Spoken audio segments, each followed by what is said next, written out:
Hello, everybody, and welcome to the Center for Applied Coaching and Sports Sciences Town Hall meeting for April 30th, Supporting and Building Resiliency in Athletes.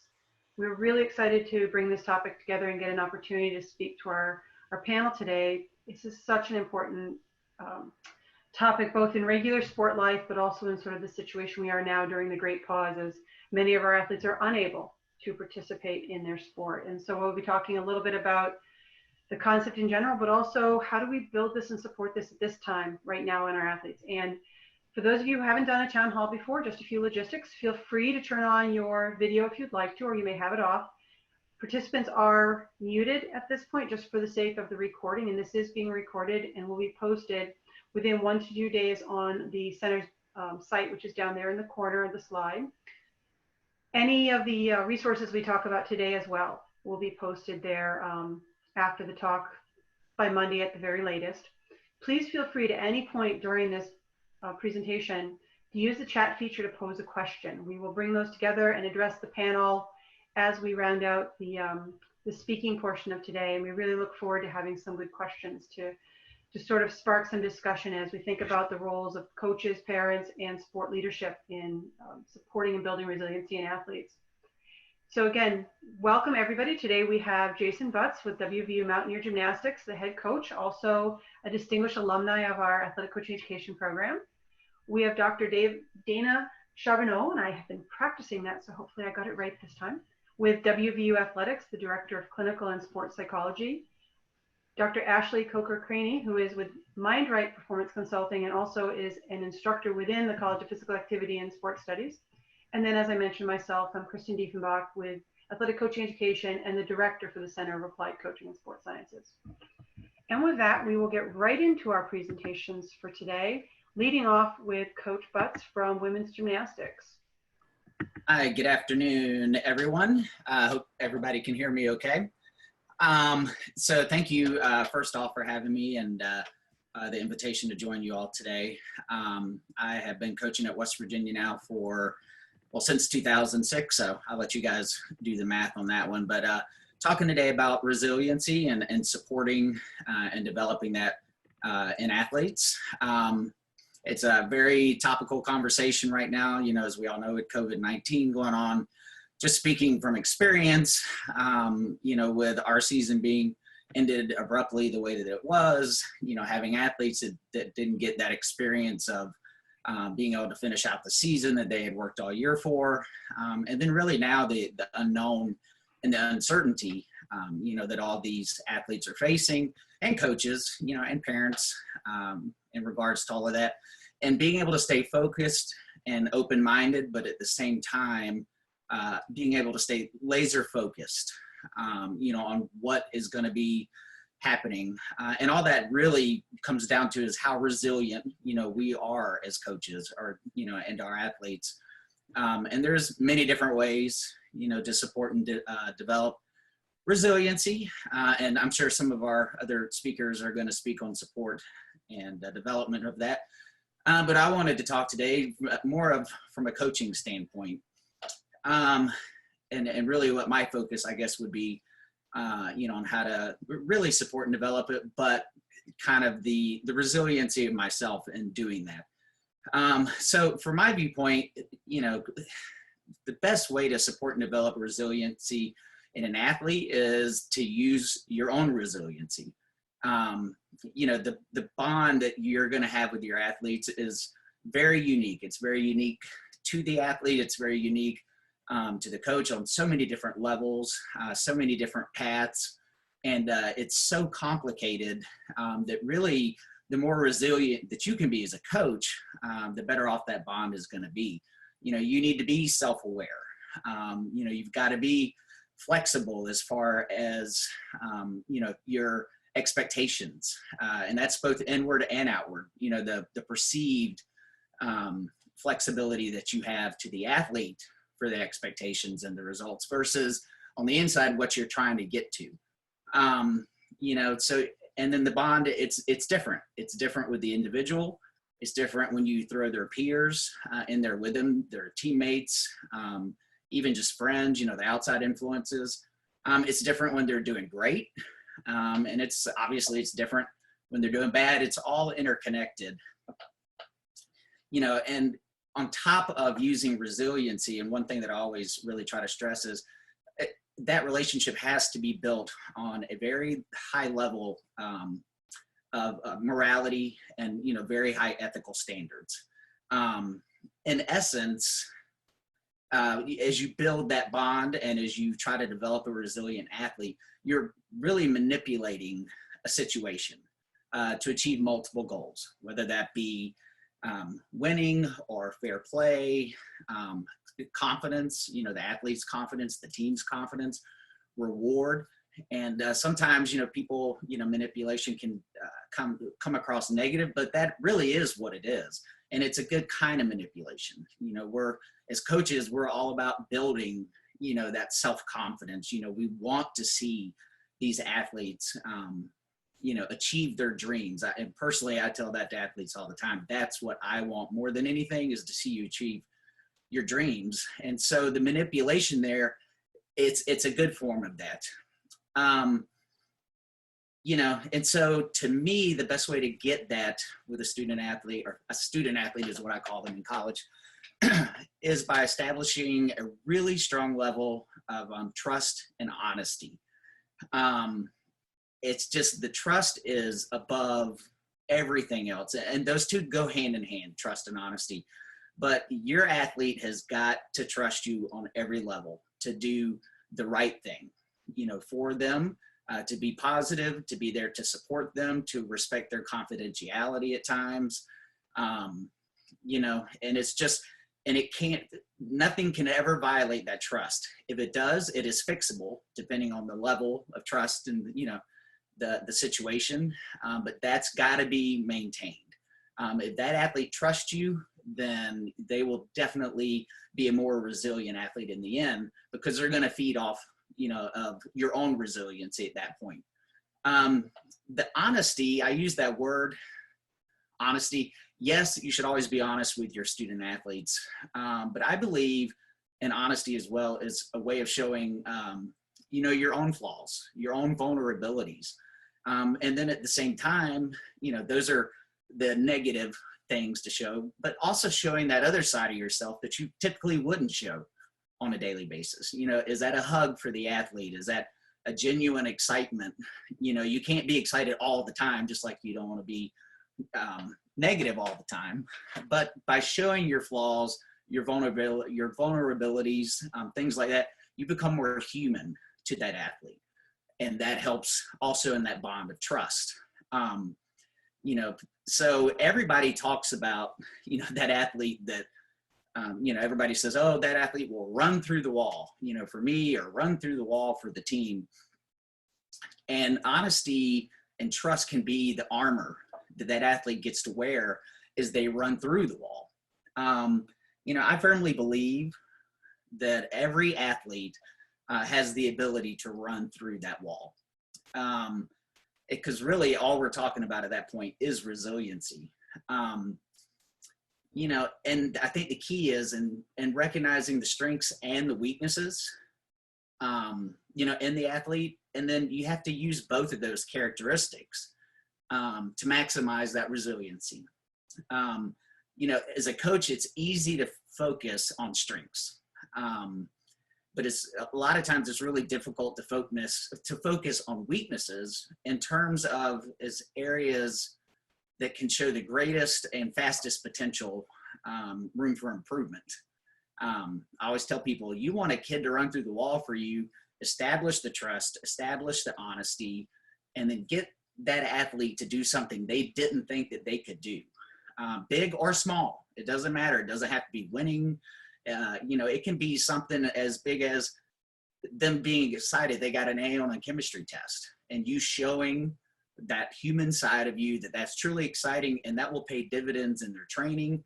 And it goes both ways, and you start to develop kind of this holistic approach in how you're dealing with that athlete. As far as getting to know them and building that bond. As a coach, I've worked with, daily I work with 18 to 22-year-olds. And, but as a club coach, I worked with 6 to 18-year-olds. And in my experience, really the same approach works across all the ages. It just has to be adjusted based on their maturity level, and not their perceived maturity level, not your perceived maturity level, not the parents. It's the true maturity level. And that's where self-awareness and the flexibility on your own part kicks back in. You know, I've worked with really talented athletes, you know, 20-year-olds that just could not handle the pressures of Division I athletics. And I've worked with not so talented 10-year-olds that probably could beat the adult that couldn't handle the challenges of D1 athletics. And it was all in their resiliency. It's all in knowing, you know, where they're coming from. When I say that, their background doesn't matter. When they get to you, start a brand new canvas. It doesn't matter if they're 4 years old and you're in a developmental side of coaching, you know, or if you're like me at this point in college coaching, start over. It's never too late. And like I said, the holistic approach, you want to come at them knowing every little detail that you can, and knowing that all those details are going to be different with each and every athlete, and trying to figure out how to make the strengths stronger and then make every weakness a triumph. You know, so that's what I do pretty much on a daily basis is, you know, walking in this past year, I had 16 athletes. All 16 of them get treated very differently. They get treated differently when they're with their peers. They get treated differently when they're with their roommates because they just tick in different ways depending on the situation that they're in. And I firmly believe that them seeing that I am resilient, that I can bend as well, that I am flexible, that I have self-awareness, it just bleeds into them. And, you know, the more that they have those characteristics, the easier it is to run through the wall. And if they bounce off the wall, it doesn't matter. Part of being resilient is getting back up. It's trying to spring back into what, you know, the shape that is the desire there. And so failure is a big part of that sometimes. You know, you have to go through failure. You have to reach that breaking point to figure out not how far you can go, but how much further you can push the next time. That's the whole, you know, mantra of sport training, is not just seeing how far you can push, what's the next step now that you've accomplished this one. You know, and, you know, really, and it's also important to build this with a team.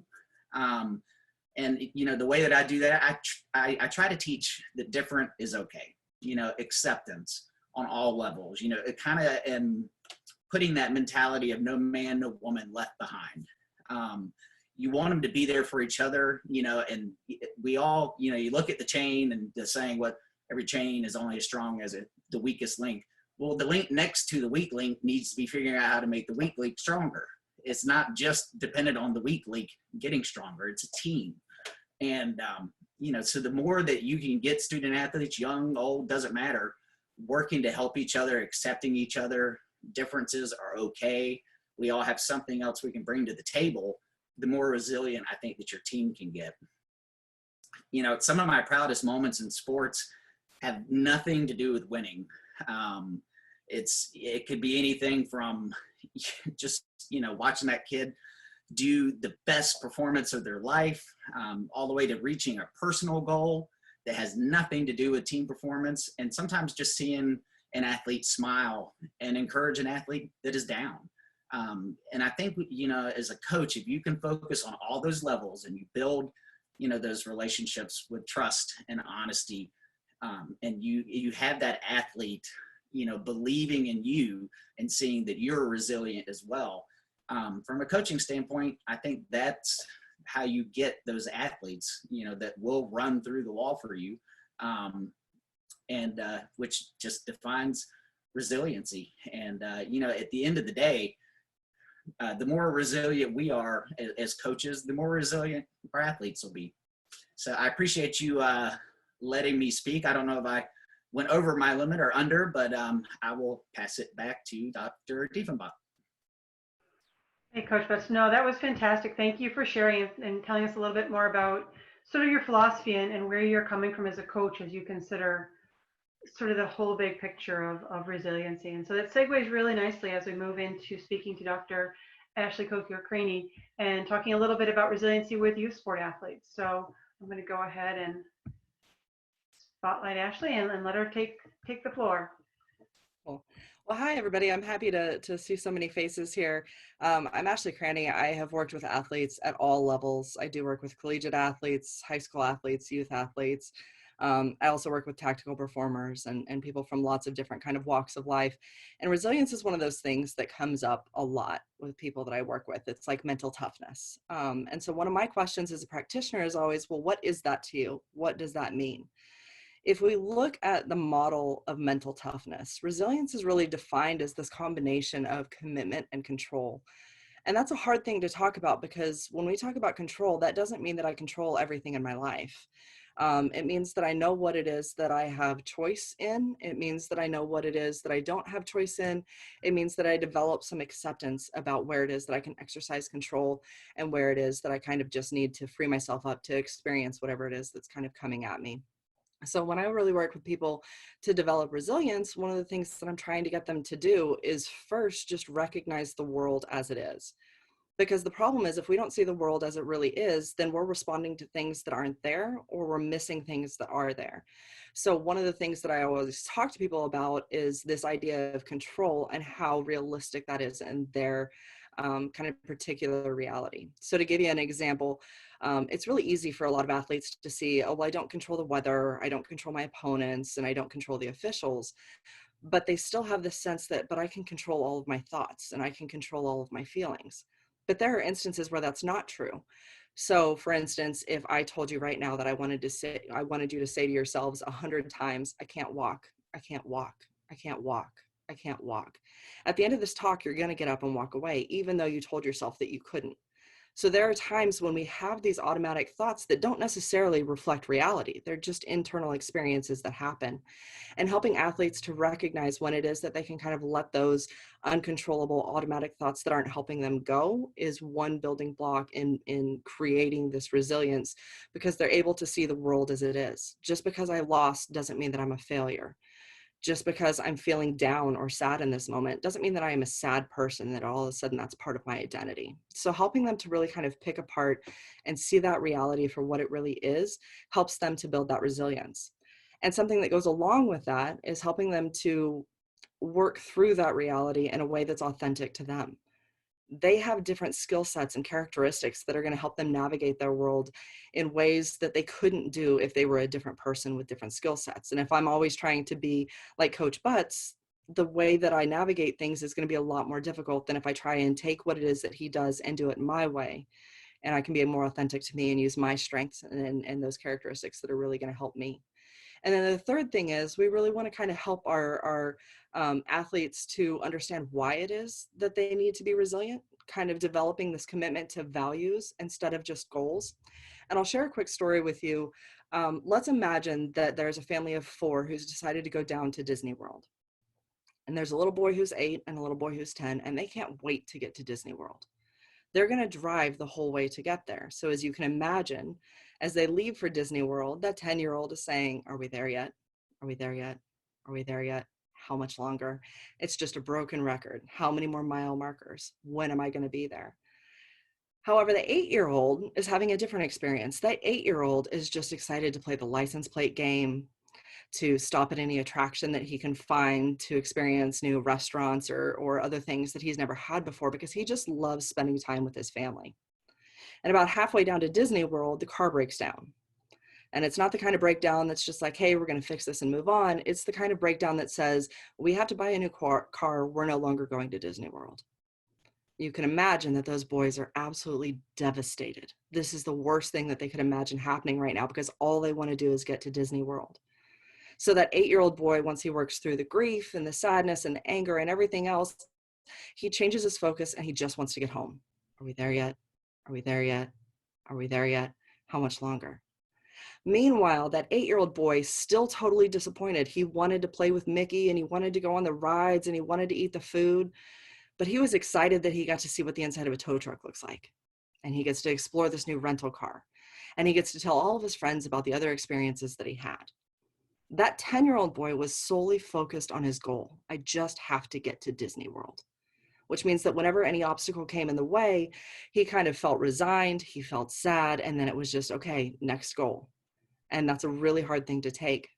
Meanwhile, that 8-year-old boy was focused on his values. Yes, I want to get to Disney World. That sounds like a blast, but I get to do it with my family. And what are all the great things that I can take away from this? Developing resilience means that we tap into those values, that we understand why it's important that we push through the roadblocks that come in front of us. I may not be able to have coaches come and watch me and recruit me in the way that I wanted to. I may not be able to play on that T-ball team with all my friends the way I thought I would be able to this year. But what are those values that I can stick to and still find something to get out of this that keeps me moving forward in a way that works for me? So to echo some of Jason's points, that vulnerability and that being able to kind of hold space and develop that bond with our athletes happens a lot better when we develop our own resilience and as we kind of help our athletes develop their own in their own unique ways.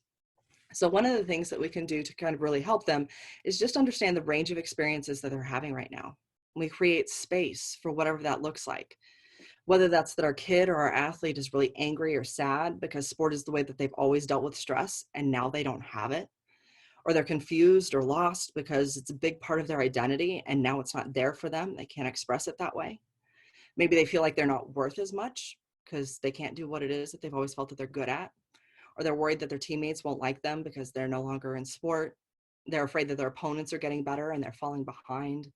Maybe they're afraid of what it is that's coming and how it is that that's going to look, or they're feeling guilty because they actually feel relief in this moment that some of the pressure is off.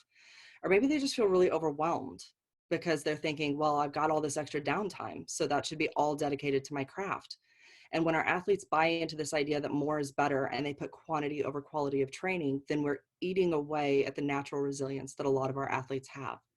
So we as supports, whether that's as parents or coaches or anyone else in the athletes world, being able to just hold space for them and allow them to experience that range of emotions as they need to is going to be a really big step for them. The second thing that we really need to help them do is kind of orient to safety. We find ourselves in an interesting time right now where we have this threat that we can't really see, but different parts of our brain are activated to recognize it as a threat, which means that those parts of our brain are likely to tell us that we either have to fight or we have to run, or when that doesn't work, we just freeze and shut down. As long as we're stuck in that space because we haven't been able to acknowledge a sense of safety to explore the experiences that we're having, no amount of abstract reasoning or logic or anything else is going to help us think our way out of that problem. So what we can do is we can really help our athletes to recognize, am I safe?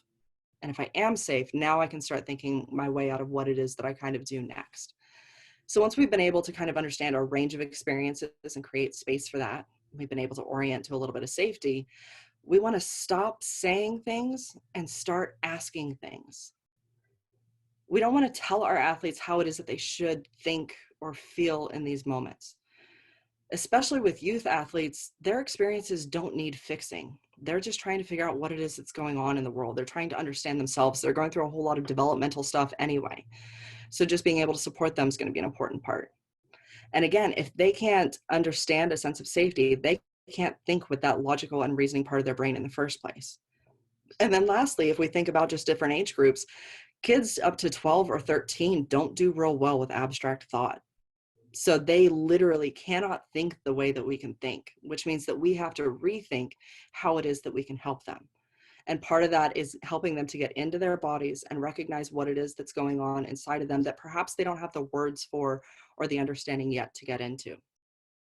So one way that we can kind of do all of that is, rather than asking them how they're thinking, let's start asking them how they're feeling. Maybe they don't know what shame really is, but they still feel it in their bodies. Let's explore what that looks like. Let's explore what that feels like, and let's validate that that's their experience. And then once they feel safe and vulnerable and authentic and accepting of that experience, to echo all the things that Jason was just talking about, then we can move on to the next piece. Maybe we can help them to increase their understanding of the range of emotions that we get by just asking them, what else? I feel sad today. Okay, what else is there? Well, I feel angry. Good. What else is there? Let's keep moving until we've exhausted every possibility so that they see that we can create space to feel multiple things and multiple times. Maybe along with that sadness and that anger, I'm also feeling pretty relieved. Or maybe I'm feeling pretty proud because I went out for a great run today. Or I was able to train by myself and nobody told me to do it. I can still be sad and angry and proud. And so letting them experience that all at the same time is really helpful. Another thing that we need to help them do to kind of facilitate seeing how we can experience that range of emotions together is move away from this either or but thinking. And let's start moving towards a both and or all thinking. I can have all of this at the same time. It doesn't mean that there's anything wrong with me. It's going back to accepting those differences that we have and appreciating the experiences that we're dealing with so that we can figure out how it is that we want to move forward. And one of the ways that we can move forward is what I call unconditional commitment. Too often we put restrictions and conditions on our performance. We say, well, if this happens, then I can do that. If coach recognizes my talents, then I can shine as the star that I know that I am. If I can play with my friends, then I can be happy. If the stars align, then I'll finally be the person that I want to be. That's waiting for things that we can't control, and it's not very values driven. On the other hand, if we can develop unconditional commitment that says, even if I will because, then we can fight through using our resiliency, and we can continue to build that resiliency for future work. Even if coach doesn't give me the playing time, I'm still going to work as hard as I possibly can because it's important to me to see progress for myself. Even if I don't get to play with my friends, I'm still going to enjoy being able to talk to them on the phone because that connection means something to me. And even if the stars don't align, I'm still going to be the person that I can be in front of people and behind closed doors because that integrity matters. They may not have those words to be able to talk about unconditional commitment in that way, but we can help our youth athletes to explore that unconditional commitment. And when they say, well, I can't do this because, then we start saying it for them. Even if that's happening, how will you do this anyway? And why does it matter? Tapping into those values will help them to build that trust and that honesty because they're following through with the things that are authentically important to them. We also need to help just hold them and give them space as they need it. We need to follow their lead and we need to stay engaged. It's a process. And again, just developmentally, youth athletes cannot possibly think the way that we can think. So we have to start thinking the way that they think and helping them in their own words. We have to speak their language, validate their experiences, and give them opportunities to really move forward in ways that are going to be really beneficial for them. I was not tracking my time, so I have no idea if that was on, but that's what I've got for you guys today. So I hope you enjoy it and take a little or a lot. Fantastic, Ashley. Thank you so much. Really, really helpful with some really concrete tips in there as people start to think about working with our younger athletes and ways that we can really support them in their growth. And from there, we're going to move on and have Dr. Dina Charbonneau from WVU Athletics, Director of their Sports Psychology program, or their Clinical Sports Psychology. Your title is long. So there you go. Thank you.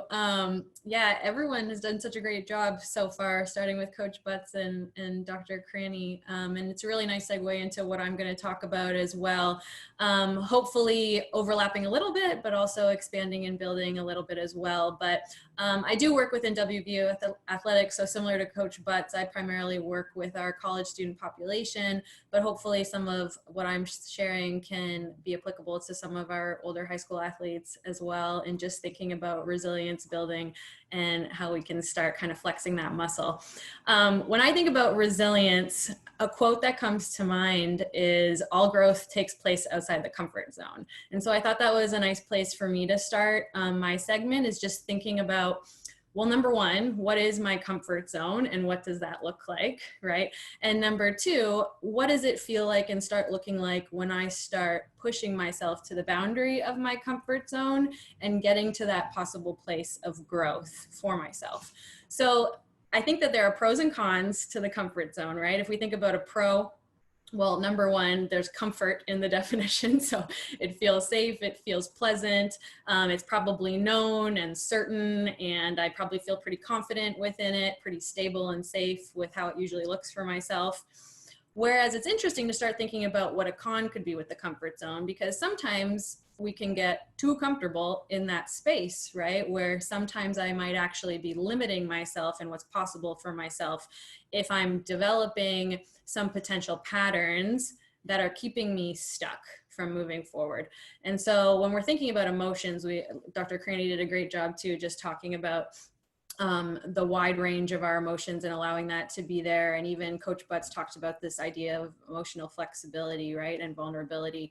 And sometimes a lot of us have deemed that certain emotions are unpleasant, so I don't want to go there. And that might be emotions like sadness or disappointment, anger, frustration, those kinds of things, right? And sometimes we put those patterns in place where if I experience any sense of that, I'm doing something to avoid it and to get away from it. And when we go back to that comfort zone idea, if growth actually takes place outside of the comfort zone, and I'm not allowing myself to get to a point of feeling uncomfortable once in a while, it's going to be a lot harder for me to get to that growth place and to bounce back from potential mistakes when they occur and things like that. That's going to help me build that resiliency muscle.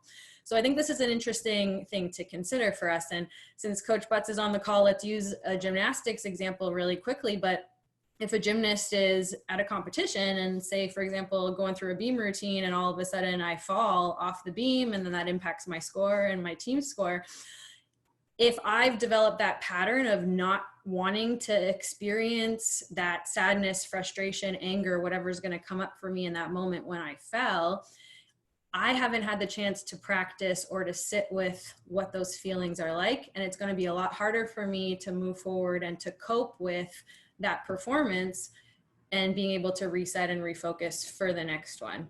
So this idea of emotional flexibility and awareness, I think, is a really kind of first piece that I want to touch on, where how can we start shifting from an avoidance place to more of an embracing place when it comes to our emotions. And kind of like what Dr. Cranny was talking about too, with letting things be there regardless of it can be, doesn't have to be a one or the other. It can be, I have 5 different emotions at once, but really trying to start building up that muscle of being able to tolerate and sit with a wide range of our emotions, to also get a sense of what the function and purpose of those emotions are for us in those moments, right?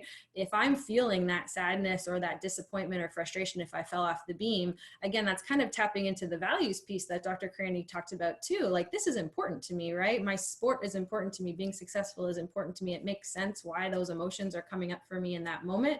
And if I'm pushing myself away from that and not wanting to go there, I'm not able to kind of align myself with my values in that moment.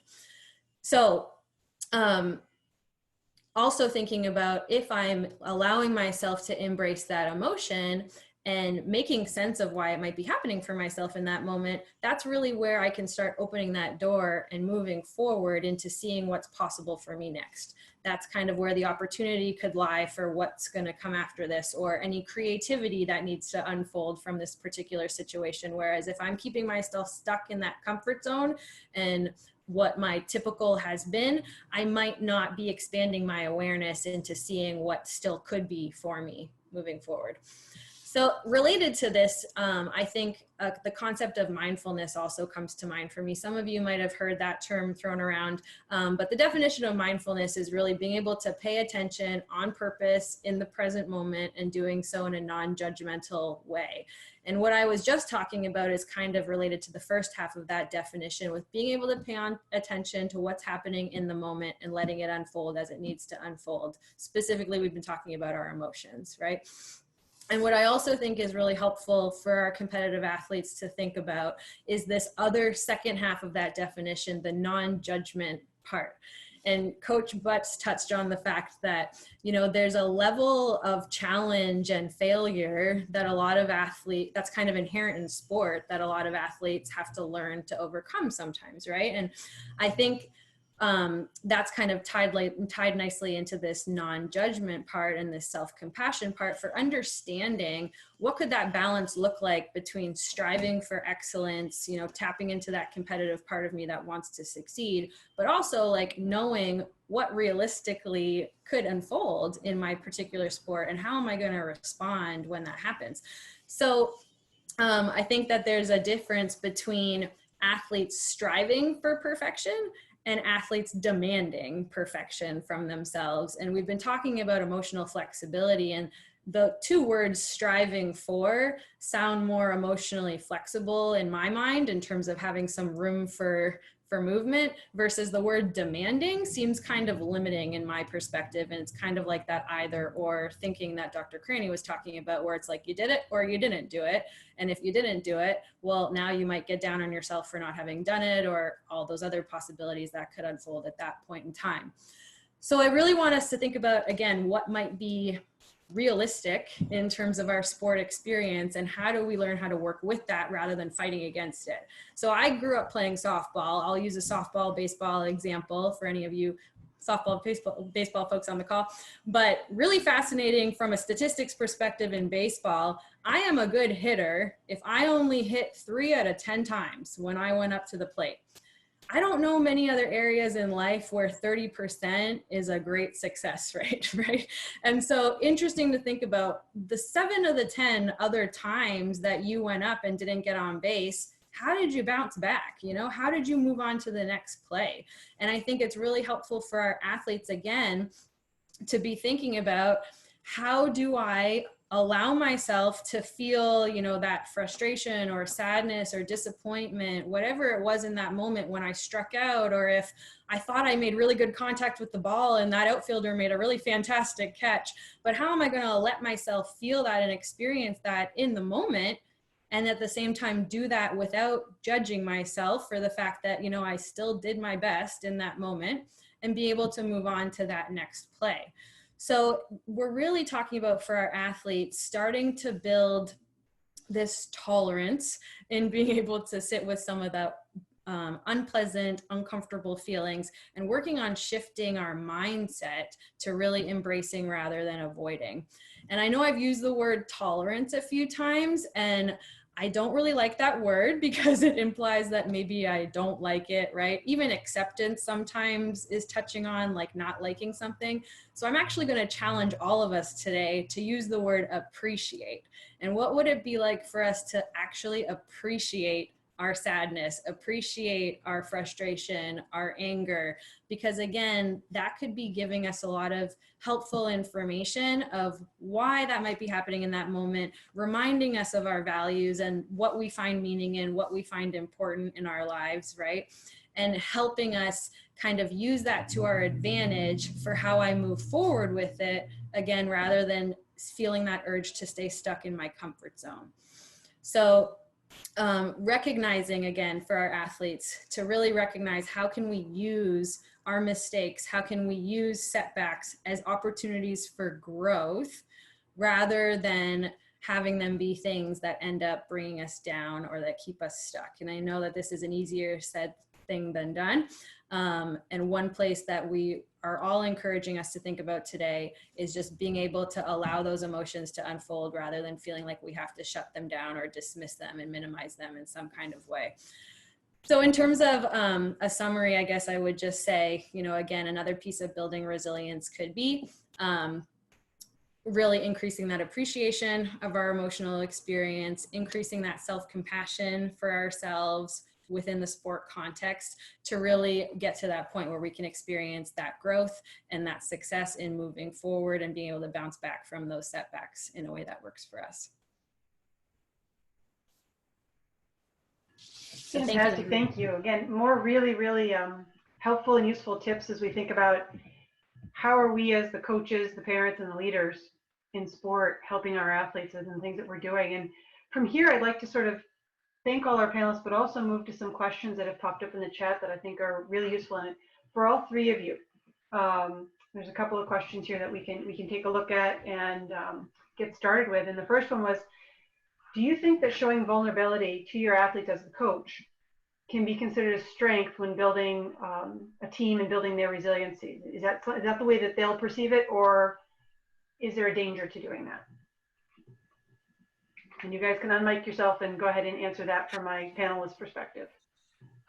You know, from my perspective, you know, it depends on the vulnerability, you know, that you're expressing to the team. You know, is it relevant? You know, is it age appropriate? And, you know, what's the purpose behind expressing that? You know, I talked about honesty, and you should always be honest with your athletes. Yes. I think apologizing to a team after you maybe have lost your temper at a game, apologizing to the individual if you've yelled at them, if you've shown any behavior that you would not appreciate your athlete showing, then going, hey guys, I was wrong. I think that makes you look more human. And which goes back to them trusting you even more. They don't need to know one of your vulnerabilities maybe is, I don't know, something that would be detrimental to the trust that you've already worked to establish with them. But seeing that side of you and knowing that, hey, I struggle sometimes too. I get mad, I get sad. There are days I don't want to be here as well, but I power through it, and always following it up with, some sort of statement like that. Yes, there are days I don't want to be here, but you know what? I do this, and I get back self-centered and I attack head on. And them being able to see that you can be resilient in that situation will help them. I'd echo that too. I think that intent is a really important part of it. There is definitely the possibility that in you being vulnerable and owning up to your mistake, your athletes might see you as less competent. They may not trust that you know what you're doing as much if you're constantly coming back and saying, I'm sorry for this, I'm sorry for that, I'm sorry for the other thing. The other side of that coin is that if our athletes can't see us as human, they may not have a model for what it is that it looks like when we do make mistakes, and everybody will. And so being that model in their lives can be incredibly influential, especially as they're younger and kind of working their way up. It also takes a little bit of pressure off of being perfect all the time.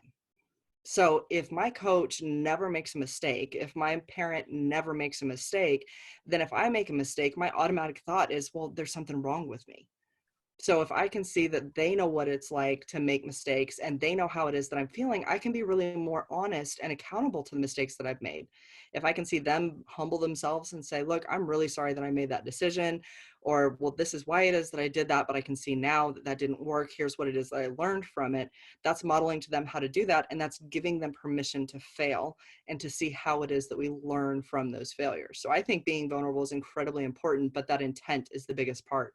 If you're doing it so that you have an outlet and you can talk about like all the things that you would normally vent to friends about, but you don't have enough friends, that's inappropriate.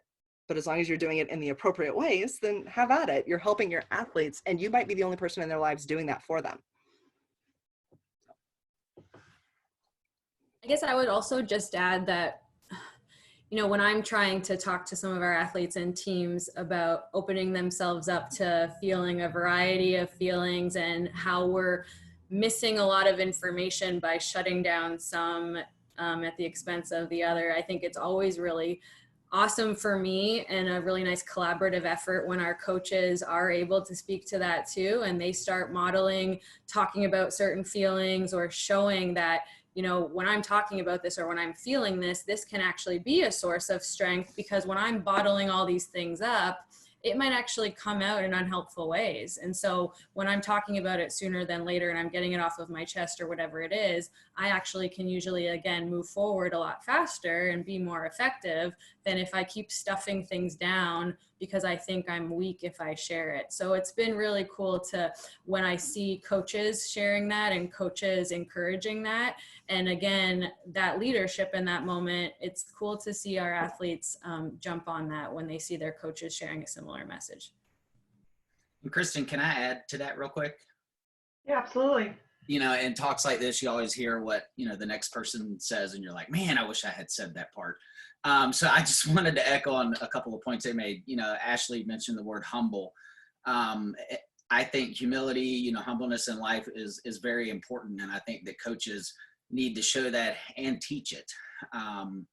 So that's a big one to me. And, humble just in being a good person, and being, listening and not being judgmental, things like that. Those are all great qualities in a coach. And then, like Dana was saying, that it could be showing weakness to communicate, some of those feelings that maybe they're not getting out at home, or maybe they're not getting out to a friend, or, whatever, especially if those feelings are undermining their performance, because now you're just stuck in a cycle. They feel that way, so their performance is undermined. So now they feel that way again, and they just get caught up in this cycle of it. And so looking at being able to communicate those feelings, the more we get them to do that, that goes back to what I was saying, make every weakness a triumph. That is a triumph. They'll look at you and say, hey, I'm afraid to go do this because last time I did it, I got hurt and I'm terrified of it. But my mom says I have to go do it no matter what, but I don't want to do it. And you start that conversation going, and that can definitely, like I said, turn a weakness into a triumph. Excellent, thank you. I have one that goes a little bit off that got me thinking, and I wanted to sort of hear some of your thoughts on this from the panel. Ashley, as you were telling the story of the 8 and the 10-year-old going to Disney World, it really got me thinking a little bit about how different even children in the same family can be, right? And as a coach, you're often faced with 25, 30, depending on the size of your team, kids that, while they may even be in the same age group, are often coming from all kinds of different backgrounds. And I was wondering if maybe, and this is not just with our little kids, even with our college kids, speaking to the difference about how a coach can deal with the fact that with so many different people, what are the things that are going to influence how readily an athlete is able to sort of take to this concept of resilience and pick up on it and begin to use it themselves?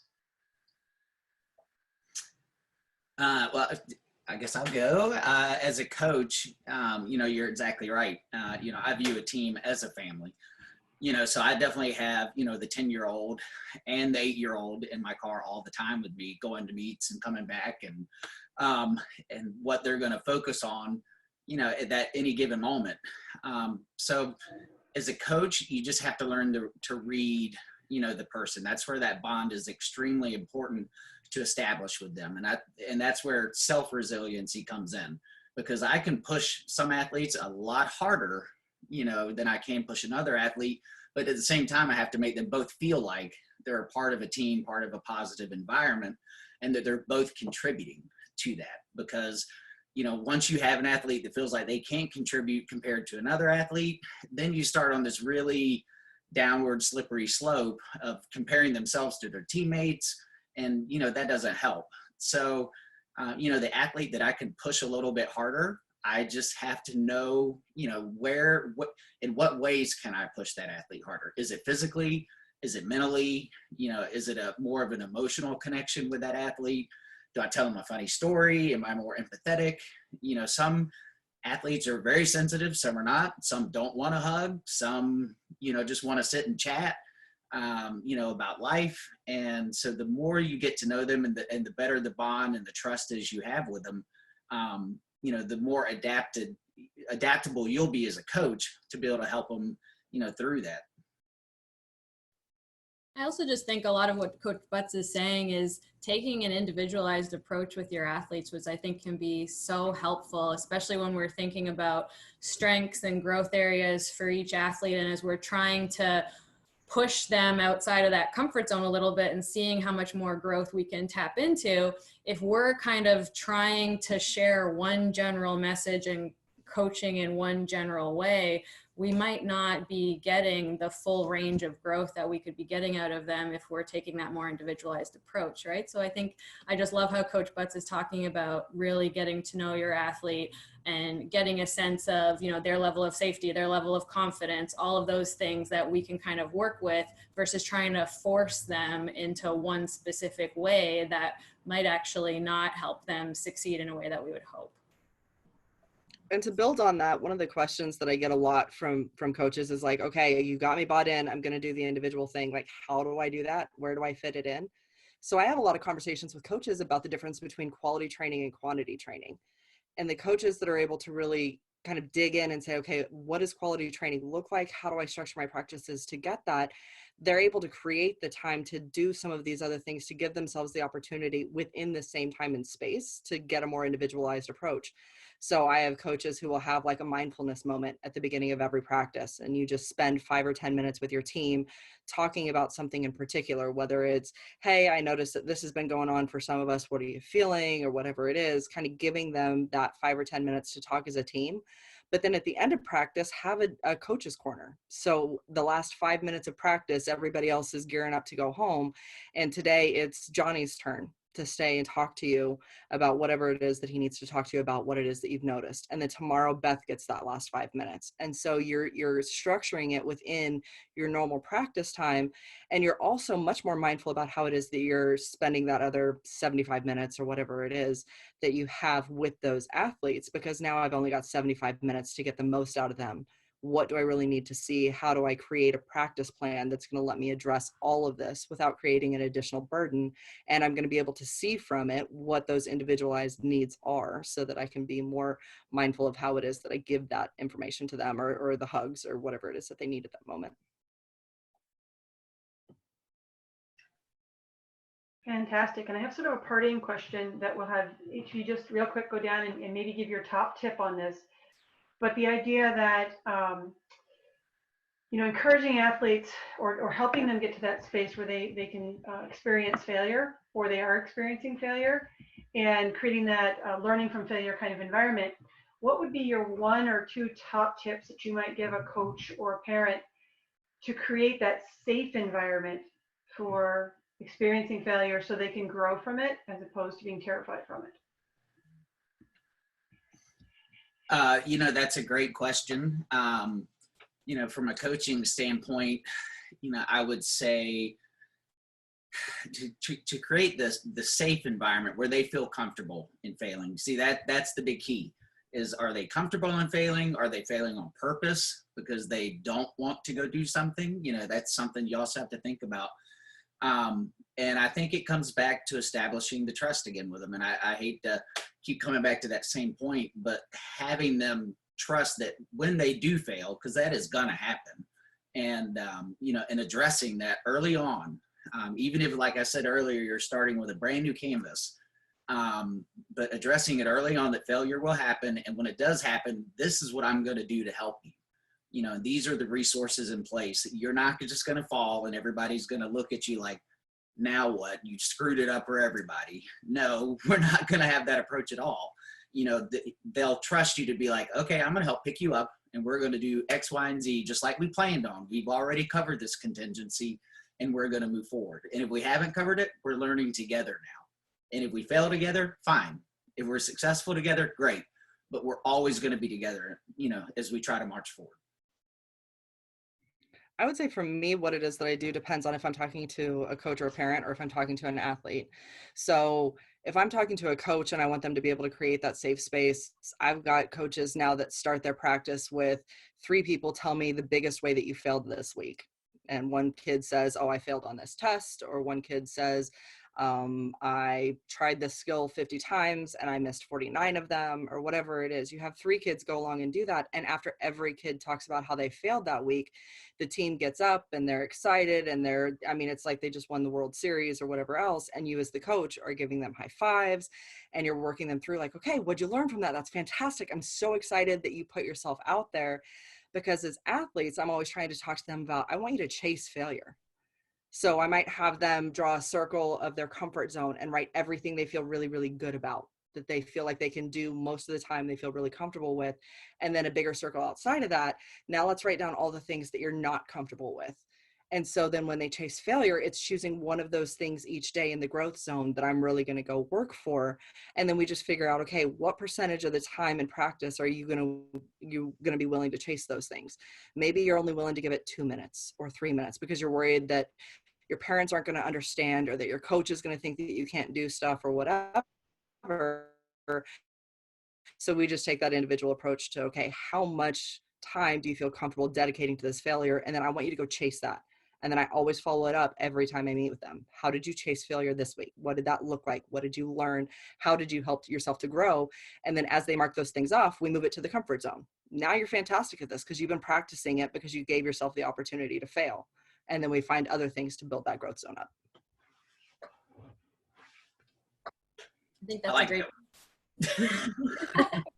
and I guess just to build off of, I agree with a lot of what was said. It was awesome points. And I think just with the parent coach part too, which I think is always really cool, is how much can we collaborate with our athletes too to get that buy-in? So that kind of like what Coach Butts was talking about too, and it's not something that we have to be afraid of, but something that we can even get excited for. And just thinking about parents, you know, at home, like, how do I even start that conversation if I'm wanting to kind of open up a challenge for my son or daughter at home? And how do we also talk about like what they want that to look like too, kind of like what Dr. Craney was saying with like having the athletes having their own goals and their own sense of what I'm doing well, but maybe what I want to push myself to do today.